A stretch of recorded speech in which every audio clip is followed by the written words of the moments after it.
কি ব্যাপার মন্টু, বাসা দেখি পুরা ফাঁকা। এখানে তো কেউই নাই মিন্টু। এমন তো হওয়ার কথা ছিল না। তরিকুল তো আমারে সাভারের এই বাসারই ঠিকানা দিছিল।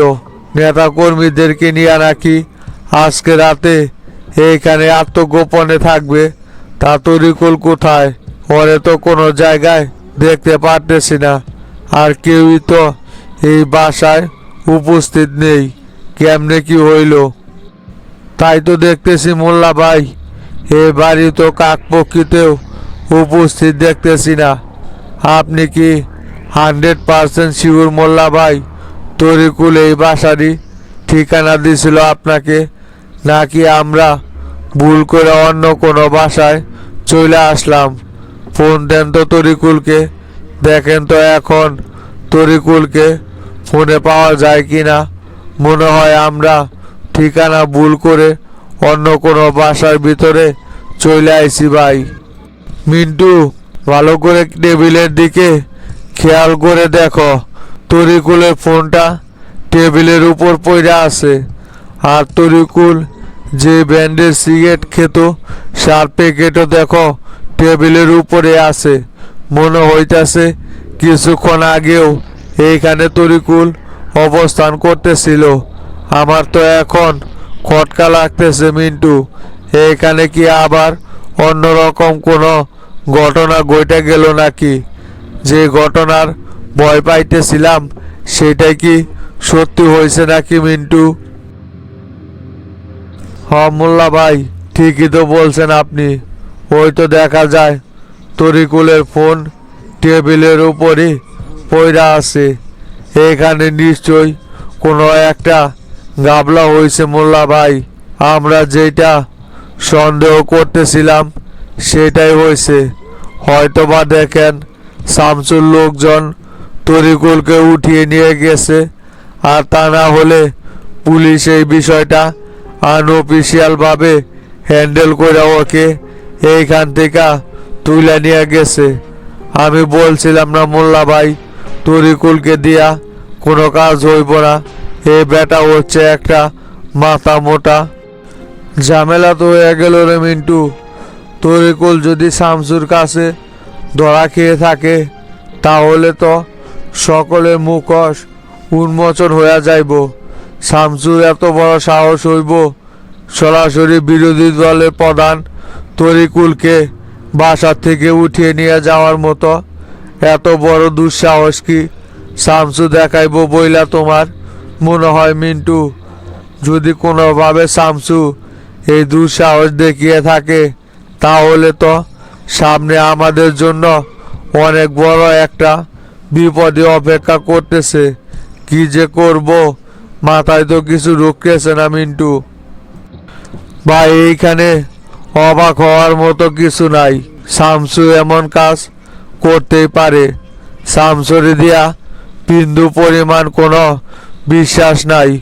ওই যে কখন কি কইরা বসে সেটা বলা বড়ই মুশকিল। তরিকুল আসলে একটা মাথা মোটা চ্যাংরা। এরকম একটা জায়গায় এই সময় অবস্থান করাটা কি ওর জন্য ঠিক হয়েছে? ওর উপর গোয়েন্দা বিভাগ থেকে শুরু করে শামসু পর্যন্ত লোক লাগিয়ে রেখেছে। এ বলতে এই সময় এত বড় একটা বোকামি কইরা বসলো। কি করবেন এখন তাহলে? কি যে করি মিন্টু সেটাই তো মাথায় ধরতেছে না।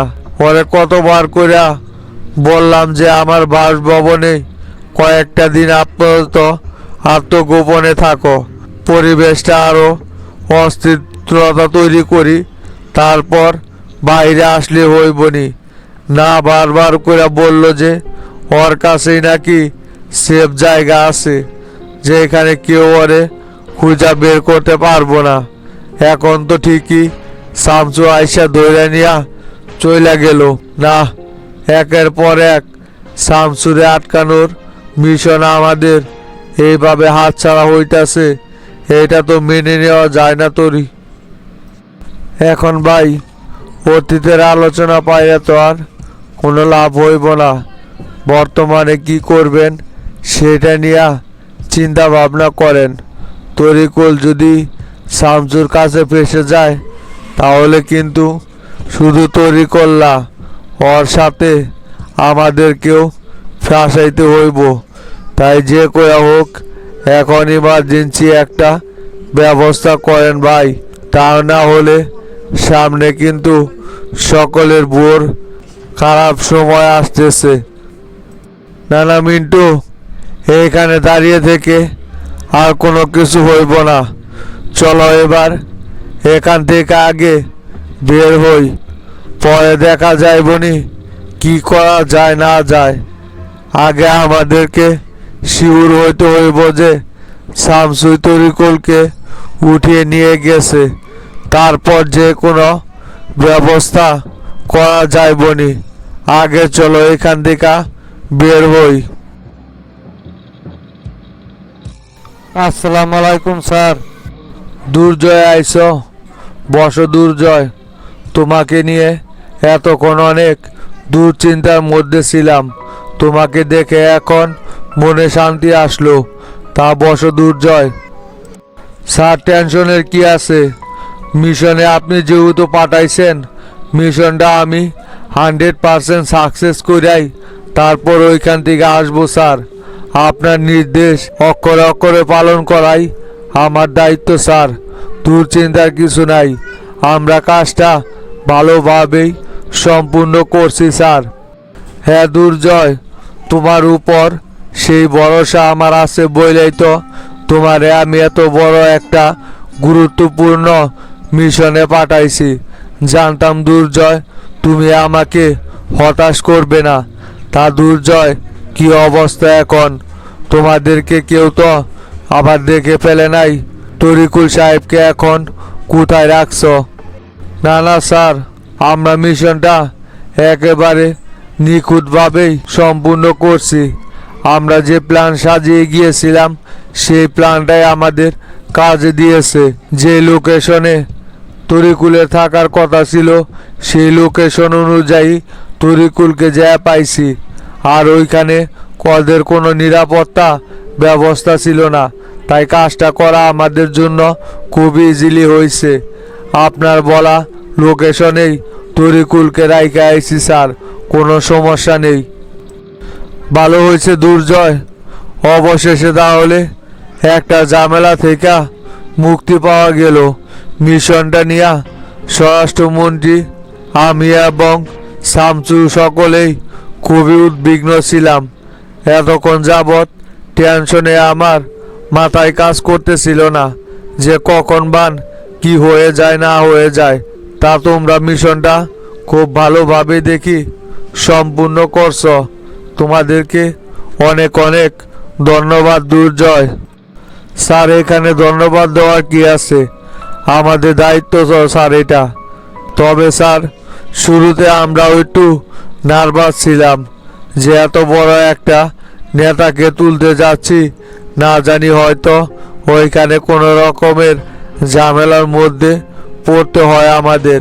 কিন্তু সেইখানে তো এরকম কোনো ঝামেলাই হয় নাই স্যার, একদম ইজিলি কাজটা কইরা ফেলাইছি। এখন স্যার কি করব তাহলে? তরিকুলকে কিন্তু পুরনো গোডাউনে আটকে রেখে এসেছি, আর ওর ওইখানে হাসানকে রাখছি। বিষয়টা হাসান আর আমি আর আপনি ছাড়া আর কেউই জানে না। শুধু কি তরিকুলকে একাই উঠিয়ে এনেছো নাকি, না তরিকুলের সাথে অন্যান্য কোনো নেতাকর্মী উপস্থিত ছিল? আমার তো মনে হয় না তরিকুল একাই ওই বাড়িতে অবস্থান করতেছিল, ওর সাথে হয়তো অন্য কেউ এখানে থেকেছিল। তোমরা কি ভালো করে পুরো বাড়িটা সার্চ করছো? যদি অন্য কেউ থেকে থাকে তাহলে কিন্তু বিষয়টা সম্পূর্ণ সাংবাদিকের মাঝে চলে আসবে। না না স্যার, তরিকুলের সাথে নাগরিক পার্টির যুগ্ম সাধারণ সম্পাদক মনসুরও উপস্থিত ছিল। ভিতরে যেয়ে দেখি দুই বেটায় বিভিন্ন রকমের প্ল্যান নিয়ে ডিসকাস করতেছে। পরে দুইটারেই তুলে নিয়ে আইছি। ওরা দুইজন ছাড়া ওই বাড়িতে অন্য কেউ উপস্থিত ছিল না, তাই দুইজনকেই তুলে নিয়ে আইছি। এখন বিষয়টা বাইরে যাওয়ার কোনো অপশনই নাই, আপনি নির্ভয়ে থাকতে পারেন। ভালো করছো। তোমার কাছ থেকে দুর্জয় এরকম একটা মিশনেরই অপেক্ষা করতেছিলাম। তা দুর্জয়, এক কাজ করো, তুমিও হাসানের সাথে তরিকুলের কাছে চলে যাও। ওইখানে যেন কোনো রকমের কোনো ঝামেলা না হয়। আমি শামসু এবং সেলিম স্যারকে বিষয়টা সরাসরি জানিয়ে আসি, তারপর ওনারাই কি করবে সেই ব্যবস্থা নিবেনি। আমাদের দায়িত্ব আপাতত শেষ। আচ্ছা স্যার, ঠিক আছে, তাহলে আমি এখনই ওইখানে চলে যাইতেছি। কোনো সমস্যা নেই স্যার। বিষয়টা যেহেতু এখন পর্যন্ত কেউ কিছু জানতে পারে নাই, আগামীতেও কেউ কোনো কিছুই জানতে পারবে না স্যার। এ ব্যাপারে আপনি 100% নিশ্চিত থাকতে পারেন। হাসান আর আমি ছাড়া বিষয়টা অন্য কেউ জানতে পারবে না। তাহলে আমি স্যার চলে গেলাম। চাচা, এই কয়দিন নির্বাচনী প্রচারণা চালাইয়া কি বুঝতে পারলাম? ভোটের মাঠ কেমন আছে? তোতার সাথে কি আপনি ফাইটিং করতে পারবেন? তুরবে তোর যা কথা, তোতারে কি এলাকার মানুষ চিনে নাকি? আমার সাথে ঘুরে ঘুরেই তো এলাকার ভিতরে কিছুটা পরিচিত লাভ করছে। ওই আমার সাথে টিকিয়ে উঠতে পারবে না কখনোই। এবারে নির্বাচনে 100% জয় আমারই হইব, মনে রাখিস। সমস্যা তো ওইটা না চাচা, সমস্যা হচ্ছে তোতার সাথে তো শামসু গ্রুপের লোকজন আছে, আবার হাবিবও তোতার নির্বাচনী করতেছে। মানুষ তো তোতাকে দেখা ভোট দেব না, মানুষ ভোট দেবে শামসুর গুণগানের উপর। এই দিকে আপনি কি টিকা উঠতে পারবেন? একটা কথা মনে রাখিস রকি, নেতা যতই ভালো হোক, বাঙালি জাতি কিন্তু বারবার এক নেতাকেই বেছে নেয় না। বাঙালি জাতি সবসময় নতুন মুখের সন্ধান থাকে। একজন নেতা যতই সৎভাবে কাজ করে যাক না কেন, 2, 4, 5, 10 বছর পর সেই নেতার কোনো ভ্যালু থাকে না জনগণের কাছে। শামসুর অবস্থাও ঠিক সেই রকমই হইব। আর উপর থেকেও তো আমার প্রতি সব ধরনের সাপোর্ট রয়েছে। শামসুর গদি থাকে নাকি কিছুদিন পর, সেইটা চিন্তা করে দেখ। আর শামসু আসবে আমার নির্বাচনে বাধা দিতে। সেরকম হইলে তো চাচা আমাদের জন্য অনেক সুবিধা হয়। যদি খালি আপনারে একবার এইখান থেকে এমপি নির্বাচিত করতে পারি, তখন তো পুরো উপজেলা চুইচা খাইমে একবারে। যেখানে যা সিন্ডিকেট আছে সব তখন আমরাই সামাল দিব। বালু থেকে শুরু করে মাটি কাটা পর্যন্ত সকল কিছু তখন আমাদের আন্ডারে থাকবে। কেউ আর আমাদের সামনে কথা বলার সাহসই করতে পারবে না। তা তো অবশ্যই রে রকি, একবার শুধু আমারে এলাকা থেকে নির্বাচিত কর। এলাকার ভিতরে যত অবৈধ ব্যবসা বাণিজ্য আছে এগুলো সব তো তোরাই দেখাশোনা করবি। তোদের ছাড়া তখন আর কেউ থাকবে না কি এলাকায়। যতই গোল্লা ডন তোতাওয়ারা হুঙ্কার করুক না কেন, একবার এমপি হয়েতে পারলে না, দেখবি এগুলো সব সুর করে সেই আমার পায়ের নিচে আইসাই আশ্রয় নিব। খালি আমারে একবার এইখান থেকে নির্বাচিত কর। চাচা, বাটুল ভাই, পিন্টু, ওরা সব কই? ওদেরকে তো বাসায় দেখলাম না। ওরা কি প্রোগ্রামের ওইখানে উপস্থিত আছে নাকি, না ওদেরকে অন্য কোনো সাইডে পাঠাইছেন? না না, আজকে আর কাউকে কোনো জায়গায় পাঠাই নাই। ওদেরকে আগেই প্রোগ্রামের ওই স্থানে পাঠিয়ে দিয়েছি, যাতে ওইখানে কোনো রকমের কোনো গ্যাঞ্জাম না হয়। এখন বেশি কথা না বলে তাড়াতাড়ি গাড়ি চালা, সময় হয়ে আইলো প্রোগ্রামের, দেরি হয়ে যাইতেছে কিন্তু। কি হয়েছে ভাই, হঠাৎ করে এত ইমার্জেন্সি ডাইগা পাঠালেন যে? ইকবাল, এইদিকে তো অনেক বড় একটা ঝামেলা হয়ে গেছে। তরিকুলকে তো কোথাও খুঁজে পাওয়া যাইতেছে না। তরিকুল তো সম্পূর্ণ মিসিং। এসব কি বলতেছেন ভাই? তরিকুল মিসিং মানে? তরিকুল যে মিসিং হইল এ ব্যাপারে আপনি 100% শিওর কিভাবে হলেন? তরিকুল তো নিজে থেকে এখন গা ঢাকা দিয়ে থাকতেও পারে, আপনি কিভাবে শিওর হলেন যে তরিকুল মিসিং হয়েছে? আর বইল না ইকবাল, তরিকুলকে খোঁজার জন্য ওর দেওয়া স্থানে গিয়েছিলাম মিন্টু আর আমি, কিন্তু ওইখানে যায়া তরিকুলের কোনো অস্তিত্বই পাইলাম না। টেবিলের উপর ওর ফোন, ওর ব্যবহৃত সিগারেটের প্যাকেট সব কিছু পড়ে আছে, কিন্তু তরিকুলের কোথাও কোনো হদিস নাই। আমি 100% শিওর যে তরিকুলকে গুম করা হয়েছে। বলেন কি ভাই, তরিকুলকে তাহলে এই সময় হঠাৎ করে কে মিসিং করলো? কে মিসিং করতে পারে বোঝো না ইকবাল? শামসুয়ার লোকজনের মাধ্যমে হয়তো বা তরিকুলকে মিসিং করাইছে। এই আন্দোলন সম্পর্কে কে কে জড়িত আছে সেই তথ্য জানার জন্য ইকবাল সামনে কিন্তু অনেক বড় বিপদ আসতে চলেছে। আমরা যে সকলেই তরিকুলের সাথে মিলে এই গ্যাঞ্জামটা সৃষ্টি করছি, এটা যদি কোনোভাবে শামসু জানতে পারে তাহলে কিন্তু আমাদের এক একটার অবস্থা খুবই ভয়াবহ হয়ে যাইব। না না ভাই, সেটা কখনোই হইতে দেওয়া যাইব না। যেভাবে হোক তরিকুলকে খুঁজে বের করতে হইব। চলেন বিষয়টা প্রেসিডেন্টকে জানাই। প্রেসিডেন্ট ওদের সাথে বৈঠক করার জন্য ওদের আগ্রহ হয়ে আছে।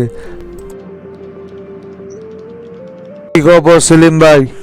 সম্রাটের সাথে কি কথা বলছিলেন নাকি? মিশনে কি লোক পাঠাইছে? আর কারে কারে পাঠাইলো? ওইখানে কিন্তু চৌকস পুলিশ অফিসার পাঠাইতে হইব, তা না হলে যে কাউকে পাঠাইলে বিষয়টা গড়বড় করে ফেলাইতে পারে। শামসু, কাজ ওরা অলরেডি শুরু করে দিছে। সম্রাট আমারে ফোন দিছিল, ওইখানে নাকি এসিপি দুর্জয় আর ওর সাথে কনস্টেবল হাসানকে পাঠিয়েছে। ওরা সিভিল ড্রেসে গিয়েছে, কোনো সমস্যা নেই। আমরা যেখানে তুলে নিয়ে আসতে বলছি সেইখানেই নিয়ে চলে আসবো। আর আসার সাথে সাথেই সম্রাট আমারে ফোন দিতে চাইছে, ফোন দিলে আমরা চলে যাইবনি। দুর্জয়কে যেহেতু পাঠানো হয়েছে তাহলে বিষয়টা কিছুটা নিশ্চিত হওয়া যায়। দুর্জয় অনেক চৌকস একজন পুলিশ হয়ে পারবো এরকম গোপন মিশনগুলো সাকসেস করার জন্য। যে করে হোক ওর বিষয়টা সম্পূর্ণ আমাদের সিক্রেট রাখতে হইব। যদি কোনোভাবে বিষয়টা লিক হয়ে যায় তখন কিন্তু পরিস্থিতি সামাল দিতে আমাদের হিমশিম খেয়ে যেতে হইব। তাই যেভাবে হোক ওকে আমাদের গোপনীয়তা বজায় রেখেই সব কাজ কমপ্লিট করতে হইব। প্রেসিডেন্টকেও বিষয়টা কোনোভাবে জানতে দেওয়া যাইব না। তা তো অবশ্যই শামসু, প্রেসিডেন্ট তো এইদিকে তরিকুলের সাথে বৈঠক করার জন্য একেবারে উতলা হয়ে পড়ছে। সন্ধ্যার থেকে নাকি ফোন দিতেছে, এখন পর্যন্ত ফোনে পাইতেছে না। আমি গিয়েছিলাম প্রেসিডেন্টের সাথে দেখা করার জন্য। প্রেসিডেন্ট আমাকে বিষয়টা বলল যে তরিকুলের সাথে নাকি কোনোভাবেই যোগাযোগ করা যাচ্ছে না। আসসালামু আলাইকুম স্যার। ওয়ালাইকুম সালাম। দুর্জয় যে, বসো দুর্জয়। তোমাকে নিয়ে এতক্ষণ আলোচনা করতেছিলাম শামসু আর আমি।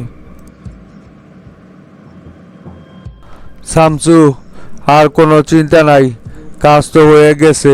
দুর্জয় কিছুক্ষণ আগেই আইছিল আমার কাছে। তরিকুলকে তো ওরা উঠিয়ে নিয়ে চলে এসেছে। তরিকুল এখন সম্পূর্ণ আমাদের হেফাজতে আছে।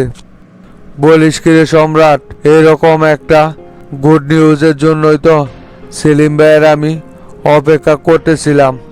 যখন তুই দায়িত্বটা দুর্জয়কে দিয়েছস তখনই বুঝতে পারছি যে এই কাজটা 100% হইব। তা ওরে এখন কোথায় রাখছিস তোরা? কেউ তো কোনো কিছু জানতে পারে না এখন পর্যন্ত। না শামসু, দুর্জয় কাজটা একবারে নিখুঁতভাবে করছে।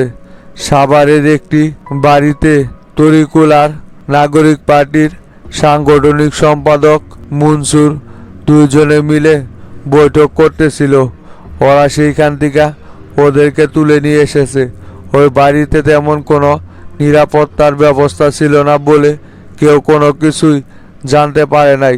শুধুমাত্র ওরা দুইজনই উপস্থিত ছিল। ওদেরকে এখন আমি পুরনো গোডাউনে আটকে রেখেছি। সেখানে দুর্জয় এবং হাসান উপস্থিত আছে। শামসু, কাজটা কিন্তু হাই রিস্কের কাজ। কোনোভাবেই এ ঘটনা সামনে আনা যাইব না। দেশের পরিস্থিতি বর্তমানে খুবই খারাপ। এর ভিতরে যদি মিডিয়া জগৎ যায় না যায় যে আমরা বিরোধী দলের নেতাকে গোপনে তুলে নিয়ে এসেছি, তাহলে এটা নিয়ে কিন্তু অনেক বড় একটা গ্যাঞ্জাম তৈরি হয়ে যাইব এবং কি সরকার পতনের মতো আন্দোলন গড়ে উঠতে পারে। তাই যা করবা খুব সাবধানে কিন্তু শামসু। সেলিম ভাই, শামসু সবসময় হাই রিস্কের কাজ নিয়েই ব্যস্ত থাকতে পছন্দ করে। এইগুলো নিয়ে আপনার বিন্দু পরিমাণ টেনশন করতে হইব না। কোথায় কি করতে হইব সেটা আমার খুব ভালো করে জানা আছে। এখন চলেন, তরিকুলের কাছ থেকে অনেক তথ্য জানার আছে। ওই পরে দেখা যায় বনি কি করা যায় না যায়। আগে আমাদেরকে শিওর হইতে হইব যে শামসুই তরিকুলকে উঠিয়ে নিয়ে গেছে। তারপর যে কোনো ব্যবস্থা করা যায় বনি। আগে চলো এখান থেকে বের হই। আসসালামু আলাইকুম ওসি সাহেব। ওয়ালাইকুম সালাম। আরে তুতা ভাই যে, তা দাঁড়িয়ে রইলেন কেন ভাই? বসেন। এবার বলেন তো দেখি ওসি সাহেব, কি হয়েছে হঠাৎ এমন ইমার্জেন্সি থানায় ডাইগা পাঠাইলেন যে? আমারে খুব ইমার্জেন্সি বিষয়ে আলোচনা করবেন নাকি? নির্বাচনের কাজ নিয়ে খুবই ব্যস্ত আছি ওসি সাহেব। আপনাকে কিন্তু খুব একটা সময় দিতে পারবো না। তাই যা বলার তাড়াতাড়ি বলেন। তোতা ভাই, আপনারা কিন্তু সকলেই আমার কাছে কথা দিয়েছিলেন যে সুষ্ঠুভাবে আপনারা নির্বাচন পরিচালনা করবেন। তাহলে কেন এই সুষ্ঠু পরিবেশের ভিতরে হঠাৎ করে আপনারা অশান্তি করে বসলেন? কেন আপনার লোকেরা হঠাৎ করেই শফিক ভাইয়ের ক্লাবে আগুন দিল গতকাল রাতে? এইগুলো করা কি কোনোভাবে ঠিক হয়েছে? বিষয়টা যদি ডিসি স্যারের কানে যায় তাহলে তো আমার 12টা বাজিয়ে ছাড়বে। উনি কিন্তু বারবার করে বইলা দিছে নির্বাচন নিয়ে যেন কোনো রকমের কোনো ঝামেলা না হয়। তাই এই কাজগুলো আপনাদের দ্বারা আমি কখনোই আশা করি নাই। এই মেয়ে, আপনি তো দেখছি সরাসরি আমার লোকেদের উপর সমস্ত দুধ চাপিয়ে দিচ্ছেন। আপনি কি তদন্ত ছাড়া কিভাবে বলতে পারতেছেন যে আমার লোকেরাই শফিকের ক্লাবে আগুন লাগাইছে? আগে তো তদন্ত করে বের করেন যে কারা এই ঘটনা ঘটাইলো। আমার তো মনে হইতাছে শফিক নিজেই ওর ক্লাবে আগুন দিয়া আমাদের উপর দুধ চাপিয়ে দিচ্ছে। আমি আমার সকল ছেলেপেলেদের সাথে এই বিষয়টা নিয়ে আলোচনা করছি। তারা আমার 100% নিশ্চয়তা দিছে যে ওরা কেউ এই ঘটনা ঘটায় নাই। শফিক নিজেই ওর ক্লাবে আগুন দিয়ে আমাদের উপর দুধ চাপানোর চেষ্টা করতেছে। বিষয়টা আগে আপনি ভালোভাবে তদন্ত করে দেখেন কে এই ঘটনার সাথে জড়িত। তা তো অবশ্যই করবো তোতা ভাই। যে ঘটনা ঘটিয়ে থাকুক না কেন তারে তো প্রশাসন অবশ্যই খুঁজে বের করবে। সেটা বলার জন্যই আপনার এখানে দায়িত্ব নিয়ে আইছি। যদি আপনার লোকজন এই ঘটনার সাথে জড়িত থাকে তাহলে কিন্তু অবশ্যই তাদেরকে আমি গ্রেপ্তার করব। সভাপতি ওই বিষয়ে আমারে 100% অভয় দিয়েছে।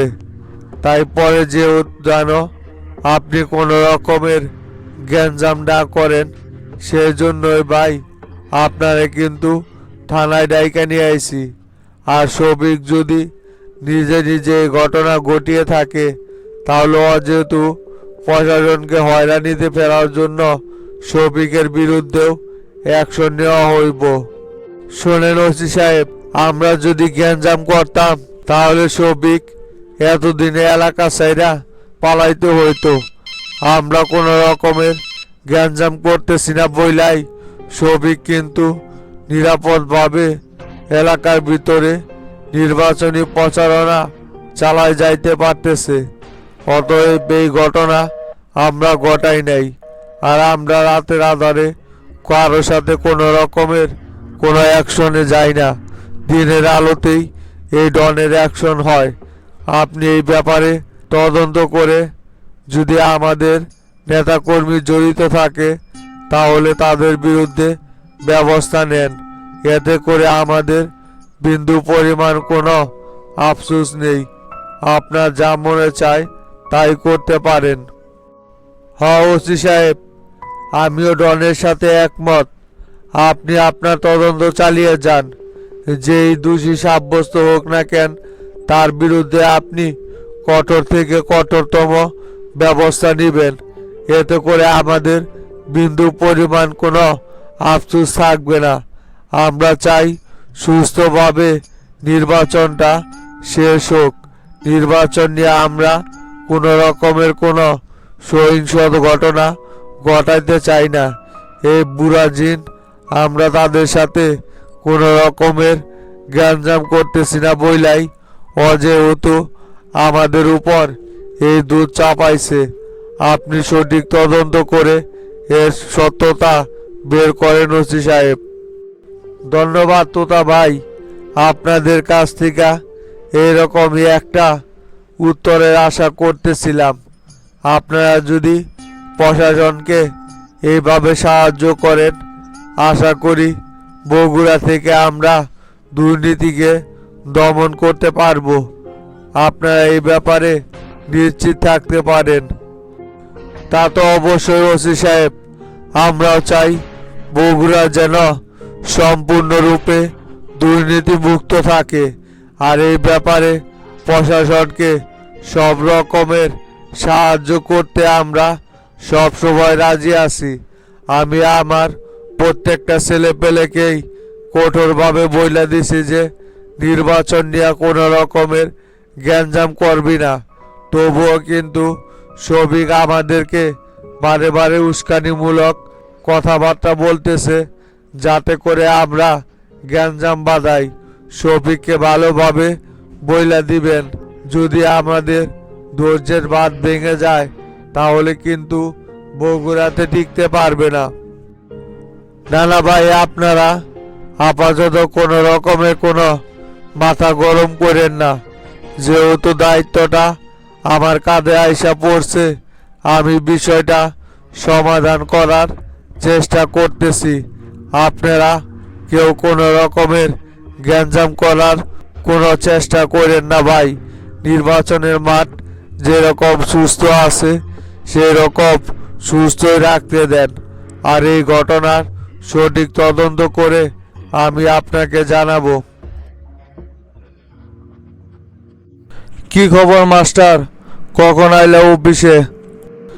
এই তো হাবিব ভাই, কিছুক্ষণ আগেই অফিসে আসলাম। তা আপনার কি অবস্থা? ওইদিকে সব কিছু ঠিকঠাক আছে তো? হ মাস্টার, সব কিছু ঠিকঠাকই আছে। তা তোতা কই? পার্টি অফিসে আসতে বললো তোতা। তোতা কি এখনো আসে নাই নাকি? শোলডুগরি নাকি যাইব আমারে নিয়া উঠান বৈঠক করতে, তাই তাড়াহুড়া কইরা চলে আসলাম। তা তোতারই তো কোনো খোঁজ খবর দেখতেছি না। কে আপনি জানেন না? তোতা তো কিছুক্ষণ আগেই ফোন দিয়ে আমারে বলল কালকের ওই ঘটনার ওসি নাকি তোতারে থানায় ডাকছে। তাই ওসির সাথে দেখা করার জন্যই থানায় গেছে তোতা। হয়তো ওসির সাথে আলোচনা কইরা তারপর অফিসে আসবো মনে হয়। এই শফিক যে কত বড় হারামির হারামি, উল্টা পাল্টা চিন্তা ভাবনা কইরা কি একটা প্যাচ তৈরি করছে দেখছ। নিজের ক্লাবে আগুন দিয়া এখন আমাদের উপর দোষারোপ করতেছে। কত বড় হারামি হইলে এরকম একটা চিন্তা ভাবনা মাথায় আসে। এই ধরনের চিন্তা ভাবনা তো আমাদের মাথায় কখনোই আসে না। তা শামসু কি এই ঘটনা সম্পর্কে কিছু জানছে নাকি মাস্টার? হাবিব ভাই, কিছুক্ষণ আগেই শামসুর সাথে আলোচনা করলাম, তারপরে এই বিষয়টা উঠাইছিলাম যে শফিক নিজেই নিজের ক্লাবে আগুন দিয়া এখন তোতা চ্যাংরা প্যাংরার উপর নালিশ করছে থানায় গিয়া। শামসু তো সেরকম কোনো রিয়েক্টই করলো না। এরকম ঘটনা ঘটতেই পারে। আমাদেরকে নিরচিহ্নভাবে নির্বাচনী প্রচারণা চালায় যাইতে বলল। শামসু খুব ভালো কইরাই শফিককে চিনে যে ওই কোন ধরনের লোক। তাই শামসুও ভালো কইরাই বুঝতে পারছে যে এই ঘটনা কে ঘটাইছে। সেই জন্যই শামসু আর কিছু বলে নাই তোমাকে। তা নির্বাচন কমিশনার যে নির্বাচনের ডেট নেওয়া তার বাহানা শুরু করছে, এই বিষয়ে শামসু কিছু বলল না। সামনে কি নির্বাচন বন্ধ হওয়ার কোনো সম্ভাবনা আছে নাকি কিছু জিজ্ঞাইছিলা শামসুরে? আরে না হাবিব ভাই, সেরকম কোনো ঘটনা ঘটার মতো পরিবেশ তৈরি হয় নাই। ওইটা সঙ্গত কারণে ডেটটা চেঞ্জ করছে। খুব শীঘ্রই নতুন ডেট ঘোষণা করে দেব। ওইটা নিয়ে আমাদের টেনশন করার কোনো কারণই নাই। সেরকম কোনো ঘটনা ঘটলে শামসু আমাকে আগেই নিউজটা দিয়ে দিত। তাই ওইগুলো চিন্তা ভাবনা বাদ দিয়ে এখন আমাদের তুমুলভাবে নির্বাচনী প্রচারণা চালিয়ে যেতে বলছে শামসু। অল্প কিছুদিনের ভিতরেই নতুন ডেট ধার্য করে দিবে নির্বাচন কমিশনার থেকে। ওইটা নিয়ে টেনশন করার দরকার নাই হাবিব ভাই। তা মাস্টার, শফিক যেভাবে পাড়ায় পাড়ায় ক্লাব তুইলা নির্বাচনী প্রচারণা চালায় যাইতেছে, তাতে কি সামনে কোনো বিপদে আসে কিনা? ওইদিকে আবার নাগরিক পার্টির প্রার্থী জুলফিকারের তো কোনো প্রচারণাই দেখতেছি না। ওই নির্বাচনে দাঁড়াইয়া এরকম হঠাৎ চুপ হইয়া গেল কেন, কিছুই তো বুঝতে পারতেছি না। প্রথম কয়দিন তো ভালোই গণসংযোগ চালাইলো, কিন্তু ইদানিং তো ওর কোনো মিছিল মিটিংই দেখতেছি না। নাকি তলে তলে শফিকের কাছে আবার বিক্রি হইয়া বসলো, বলা তো যায় না। বিভিন্ন রকমের অফার দেয়া যদি শফিক জুলফিকারে ওর পক্ষে নিয়ে নেয়, যা পারে করতে দেন শফিক রে। ওই শফিকও যেই রকম, ওই জুলফিকারও সেই রকম। ভোট তো পাইবই না, মাঝখান থেকে শুধু টাকা পয়সাগুলো নষ্ট করে যাইতেছে। কয়টা ভোট কাটে বগুড়া থেকে সেইটা আমি দেখা দিব না। আমাদেরকে চ্যালেঞ্জ করে নির্বাচনে দাঁড়াইছে। কোনোভাবেই শফিককে আমাদের সামনে মাথা উঁচু করতে দিব না। আমাদের ছাড়া যে নির্বাচন করা কতটা মুশকিল এবার সেটা হারে হারে টের পাইব। একবার তো শামসুর সাপোর্টের কারণে এমপি নির্বাচিত হইতে পারছিল, এবার একা একা দাঁড়াইছে, দেখি না কয়টা ভোট কাটে। শামসু যে সেই সময় কি দেখা শফিককে সাপোর্ট করছিল সেই হিসাব এখন পর্যন্ত মিলাইতে পারলাম না আমি। সেই সময় যদি শামসু শফিককে সাপোর্ট না করতো, তখন তো মনে হয় না হাতে গোনা 10,000 ভোটও শফিক কাস্ট করতে পারতো। শামসু যদি তখন স্বতন্ত্র থেকে এমপি দাঁড়াইতো, 100% নির্বাচিত হইতো। কিন্তু নিজের মাঠ এই বুড়া জিনরে সাইরা দেওয়াতে কি পরিমাণ মাসুল গুনতে হয়েছিল সেটা তো তুমি খুব ভালো করেই জানো মাস্টার। এই ধরনের শয়তান লোক যার আশেপাশে থাকবে তারই এরকম বিপদ ঘনায় আসবে। বাদ দেন তো ভাই, ওই সমস্ত আলাপ বেইমানি কইরা তো আর বেশি দিন মাঠে টিকা থাকতে পারে নাই। সেই জাল তাই হয়েছে। ওইগুলো নিয়ে এখন আর চিন্তা ভাবনা করি না। যা হবার তা তো হয়েই গেছে। এখন নতুন কইরা সামনের দিনে কি করতে হইব সেইটা নিয়েই প্ল্যান করতে হইব হাবিব ভাই। অতীতের কথা ভুলা যাইতে হইব। আসসালামু আলাইকুম। ওয়ালাইকুম সালাম। তোতা বসেক। চাকিরে তোতা, মাস্টারের কাছে শুনলাম তোরে নাকি থানায় ডাইকা নিছিল ওসি। তা কি ব্যাপারে ওসি তোরে থানায় ডাকছিল রে? আর বললেন না হাবিব ভাই, কি ব্যাপারে আর ডাকবে? ওই শফিকের ক্লাব পুরানোর ঘটনা নিয়েই ডাকছিল। আমরা নাকি শফিকের ক্লাবে আগুন দিছি, সেইটা শফিক যায়া কমপ্লেন করছে আমাদের নামে। তাই ওসি ডাইকা আমারে নানান কথা শুনাইলো। আমি ওসিরে বইলে আইছি যে সঠিক তদন্ত করেন। যে দোষী সাব্যস্ত হইব সে যদি আমার বা আমাদের কোনো লোক হয় তাহলে অবশ্যই তার বিরুদ্ধে ব্যবস্থা নেবেন। আর শফিক যদি নিজে এই ঘটনা সাজিয়ে আমাদের উপর দুধ চাপায় তাহলে তারও ব্যবস্থা করতে হইব আপনাদের। একেবারে সঠিক কথা বলছস। এই ঘটনা যে শফিক ঘটাইছে এটা দুধের মতো পরিষ্কার।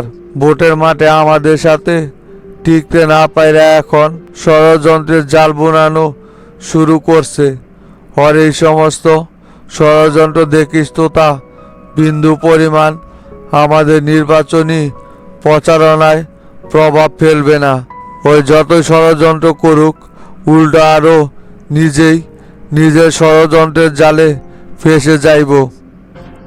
খালি মাস্টার চাচা নিষেধ করছে বইলা শফিকরে এখন পর্যন্ত কিছু করি নাই। তা না হলে তো আরে কবে ছেলে পেলে এলাকা ছাড়া করতো। উল্টো আমাদের নামে ষড়যন্ত্র করা একদম বের করে দিতাম। যেমন ক্লাব ভাঙচুর না করেও নাম হয়েছে না যে আমরা ক্লাব ভাঙচুর করছি। এরপর ছেলে পেলেদেরকে আমি নিজেই শিখিয়ে দিব যে শফিকের এলাকার ভিতরে যে কয়টা ক্লাব আছে সব ভাঙচুর করার জন্য। দেখি ওই আমার কি করতে পারে। না না তোতা, এরকম কোনো ঘটনা ঘটানো যাইব না। এখন পর্যন্ত আমরা চেষ্টা কইরা নির্বাচনী পরিবেশ সুস্থ রেখেছি। এইভাবেই যেন পরিবেশটা সুস্থ থাকে। কোনো রকমের কোনো গ্যাঞ্জাম করা যাইব না। শামসুর সাথে কথা বলছিলাম এই বিষয় নিয়ে। শামসু আমাদের এই সমস্ত আলতু ফালতু বিষয় বাদ দিয়ে নির্বাচনের প্রচারণার দিকে ফোকাস করতে বলছে। তাই শফিকের এই সমস্ত উস্কানিমূলক কর্মকাণ্ডে আমাদের পা দেওয়া যাইব না। কেমনে ভোটের পরিবেশ সুস্থ রাখবেন আপনি? শফিক যে কর্মকাণ্ড শুরু করে দিছে এতে কইরা তো ভোটের মাঠ সুস্থ রাখা কোনোভাবেই সম্ভব না। এলাকার ভিতরে যে সন্ত্রাসীগুলো দিয়ে বইরা ফালাইছে সেইগুলো কি দেখতেছেন না নাকি? ওই কিন্তু গ্যাঞ্জাম করার নিয়তেই এই সমস্ত দাগি আসামিদেরকে এলাকার ভিতরে ঢুকাইছে। ওর পূর্ণ পরিকল্পনা যে জোর করে ওই নির্বাচনী ফলাফল ওর পক্ষে নিব সেই ধান্দা নিয়ে ওই আইগাইতেছে। কিন্তু এতই সোজা জোর করে ভোট নিব তাই না? এই বগুড়াতে এমন কেউ আছে নাকি যে আমাদের উপর গাদ্দারি করে টিকা থাকতে পারে? ভোটের সময় আসুক, দেখতে পারবি কে কোনটা পালায়। সে পালানোর রাস্তা খুঁজা পাইব না। আবার তো নির্বাচন নিয়ে তাল বাহানা করব তাই না? এই সমস্ত আজে বাজে চিন্তা ভাবনা বাদ দিয়া হাবিব বাইরে নিয়া কোথায় যাইতে চাইছিলি সেইখানে যা। হাবিব বাইরে নিয়া শোলদুগদি কয়েকটা উঠান বৈঠক আছে তো সেইখানে যাইতে চাইতেছি। তা আপনি যাইবেন না? না রে তোতা, আমি ওইদিকে যাইব না। তোরা দুজনে যা, আমি ডিসি কার্যালয়ে যাইব।